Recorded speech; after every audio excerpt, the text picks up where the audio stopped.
Tabernáculo da Fé apresenta a partir de agora De Volta à Palavra Original, com a exposição da Palavra do Senhor, através da voz amiga do pastor Samuel Nascimento.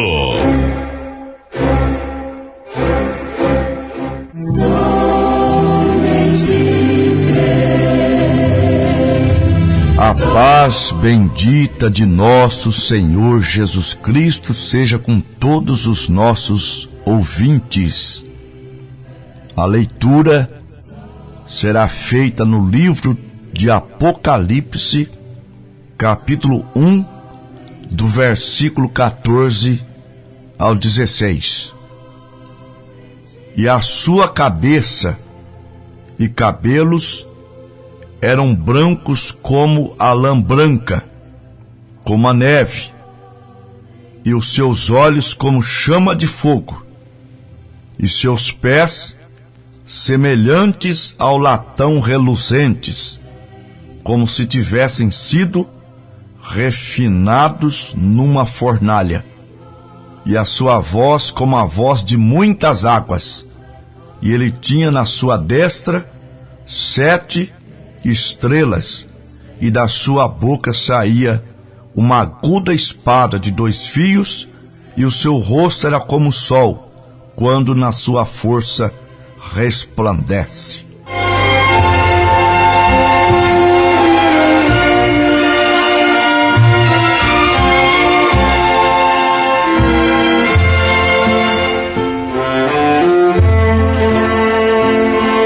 Ouvintes preciosos, em Apocalipse capítulo 1, versículo 9, está escrito: E eu, João, que também sou vosso irmão e companheiro na aflição e no reino e na paciência de Jesus Cristo, estava na ilha chamada Pátimos por causa da palavra de Deus e pelo testemunho de Jesus Cristo. Em Apocalipse 1:17, João declara: E eu, quando o vi, caí aos seus pés como morto. E ele pôs sobre mim a sua destra, dizendo-me: Não temas, eu sou o primeiro e o último. A primeira coisa que João viu e notou em Jesus foi o seu cabelo branco como a neve. A brancura do cabelo de Jesus não significa a brancura dos nossos cabelos, que como mortais, confinados a essa dimensão chamada tempo, nós somos marcados por ele. O tempo, ele marca nos nossos olhos. As vistas escurecem. Marca no nosso rosto, na pele, ela enrugece. Marca nas nossas pernas, braços, eles se enfraquecem. Marca no nosso cabelo e eles embranquecem. Mas aqui não está falando de um homem como nós. Aqui está falando daquele que vive para todo sempre. O ressurreto, o nosso Senhor Jesus Cristo.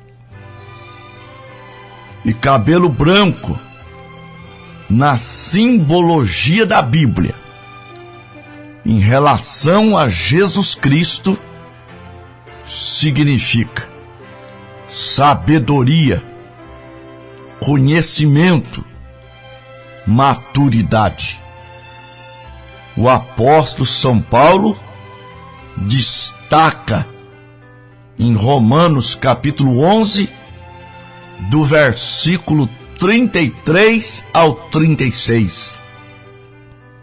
Ó profundidade das riquezas, tanto da sabedoria como da ciência de Deus! Quão insondáveis são os teus juízos e inescrutáveis os teus caminhos. Porque quem compreendeu a mente do Senhor? Ou quem foi o seu conselheiro? Ou quem lhe deu primeiro a ele para que fosse recompensado? Porque por ele e para ele são todas as coisas. Glória seja dado a ele eternamente. Sim, preciosos irmãos e irmãs, o que é o tempo para Deus? O tempo não significa nada. No livro dos Salmos, capítulo 90, versículo 4, está escrito: porque 1000 anos são aos teus olhos como o dia de ontem que se passou, e como a vigília da noite. Sim, senhores, o tempo não significa nada, mas sabedoria significa muito. É como quando Salomão rogou a Deus por sabedoria para julgar ao povo de Israel. Agora ele vem, o juiz de toda a terra, ele será coroado com sabedoria. O profeta Daniel, em Daniel 7, do versículo 9 ao 14, ele teve a mesma visão. E eu continuei olhando, até que foram postos uns tronos, e um ancião de dias se assentou. O seu vestido era branco como a neve, e o cabelo da sua cabeça como a limpa lã. O seu trono chamas de fogo, e as rodas dele fogo ardente. Um rio de fogo manava e saía de diante dele.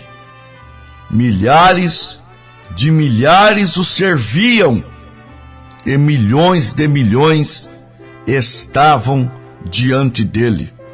Assentou-se o juízo, e abriram-se os livros. Então estive olhando por causa da voz das grandes palavras que provinha da ponta. Estive olhando até que o animal foi morto, e o seu corpo desfeito e entregue para ser queimado no fogo. Vamos parar por aqui. Ali está. Daniel o viu com aquele cabelo branco. Ele era o juiz que abria os livros e julgava com eles. Daniel o viu nas nuvens. Isso é exatamente o que viu João. Ambos ouviram exatamente igual. Eles viram o juiz com seu cinto de juiz ao redor de seus ombros. Puro, santo, cheio de sabedoria, completamente apto para julgar ao mundo em justiça e em verdade. Glória a Deus. Aleluia. Ouvintes, uma coisa interessante é que João o viu como juiz, Daniel o viu julgando, o que está em Apocalipse capítulo 20, a partir do versículo 11. E vi um grande trono branco, e o que estava sentado sobre ele, de cuja presença fugiu a terra e o céu, e não se achou lugar para eles. E vi os mortos, grandes e pequenos, que estavam diante do trono, e abriu-se os livros, e abriu-se outro livro que é o da vida, e os mortos foram julgados pelas coisas que estavam escritas nos livros, segundo as suas obras. Uma coisa interessante que alegra o meu coração é que quando Daniel viu, milhares de milhares o serviam. Milhões de milhões estavam diante dele. Os milhares de milhares é a noiva de Jesus Cristo, que será arrebatada. Os milhões de milhões são aqueles que passarão pelo juízo do trono branco. A noiva não passa, porque ela está em Jesus Cristo. Aos Romanos, capítulo 8. Portanto, agora, nenhuma condenação há para aqueles que estão em Cristo Jesus, que não andam segundo a carne, mas segundo o Espírito. A noiva não passa pelo juízo do trono branco. Na verdade, a noiva estará lá, mas ela estará julgando. Vamos ver. Primeira carta aos Coríntios, capítulo 6. Ouça alguns de vós, tendo algum negócio contra o outro, ir a juízo perante os injustos e não perante os santos? Não sabeis vós que os santos hão de julgar o mundo? Ora, se o mundo deve ser julgado por vós, sois porventuras indignos de julgar as coisas mínimas? Não sabeis vós que havemos de julgar os anjos, quanto mais as coisas pertencentes a esta vida? Agora, se Jesus estava com os cabelos brancos, e o cabelo branco representa sabedoria, conhecimento, maturidade, a igreja também terá esse atributo, porque a igreja tem a mente de Cristo. Primeira carta aos Coríntios, capítulo 2, a partir do versículo 14. Ora, o homem natural não compreende as coisas do Espírito de Deus, porque lhes parece loucura, e não pode entendê-las, porque elas se discernem espiritualmente. Mas o que é espiritual discerne bem tudo, e ele de ninguém é discernido, porque quem conheceu a mente do Senhor para que possa instruí-lo? Mas nós temos a mente de Cristo. Por isso que a palavra de Deus para nós não é loucura. Ela é loucura para aqueles que perecem, conforme primeira carta aos Coríntios, capítulo 1, a partir do versículo 18. Porque a palavra da cruz é loucura para os que perecem, mas para nós que somos salvos é o poder de Deus. Porque está escrito: destruirei a sabedoria dos sábios e aniquilarei a inteligência dos inteligentes. Onde está o sábio? Onde está o escriba? Onde está o inquiridor deste século? Porventura, não tornou Deus louca a sabedoria deste mundo? E esta sabedoria é para nós. É a ciência de Deus, mencionado na estatura do varão perfeito.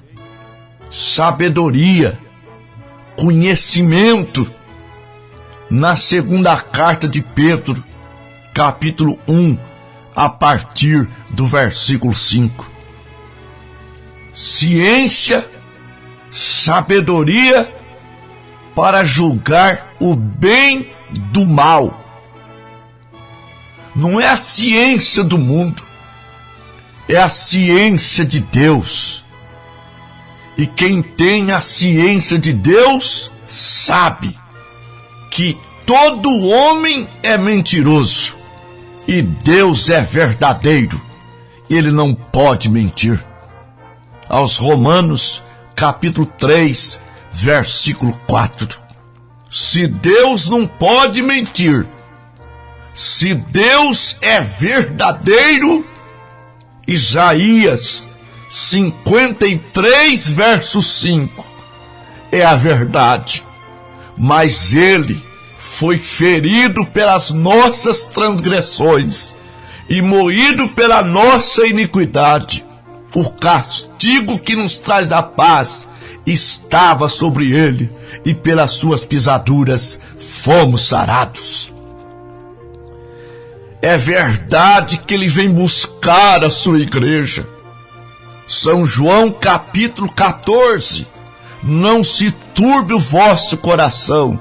Credes em Deus, crede também em mim. Na casa de meu pai há muitas moradas.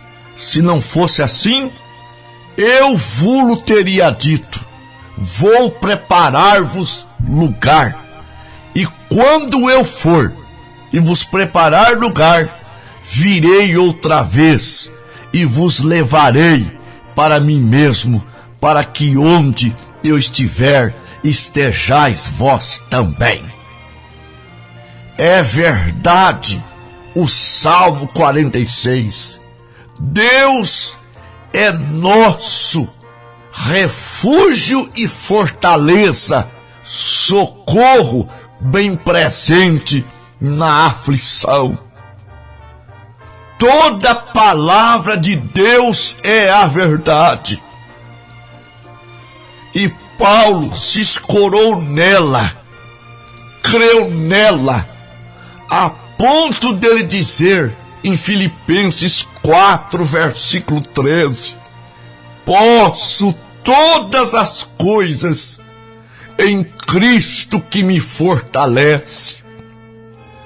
Ouvintes, crentes, povo de Deus, assentado com o juiz vai estar um analfabeto, uma pessoa que nunca estudou, não tem curso superior, mas estará ali julgando com ele.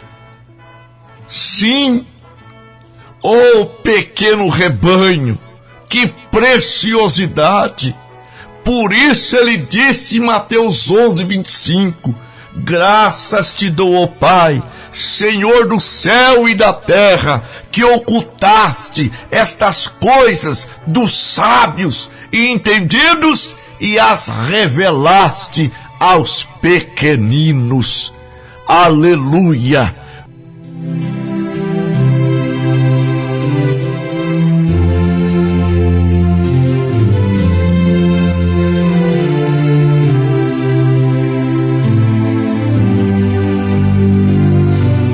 Bendito Deus e nosso poderoso Pai, em nome do Senhor Jesus, eu levanto a minha mão aqui nesse estúdio, Pai, a favor dos nossos irmãos que acreditam, que creem em Tua palavra entre a vida e a morte. Senhor, todos sejam curados, todos sejam libertados, todos sejam abençoados, em nome do Senhor Jesus Cristo. Não importa o problema, não importa a situação, a tua mão, creio eu agora, que está sendo levantada e repreendendo toda a névoa do mal, toda a tempestade, em nome do Senhor Jesus Cristo. Amém.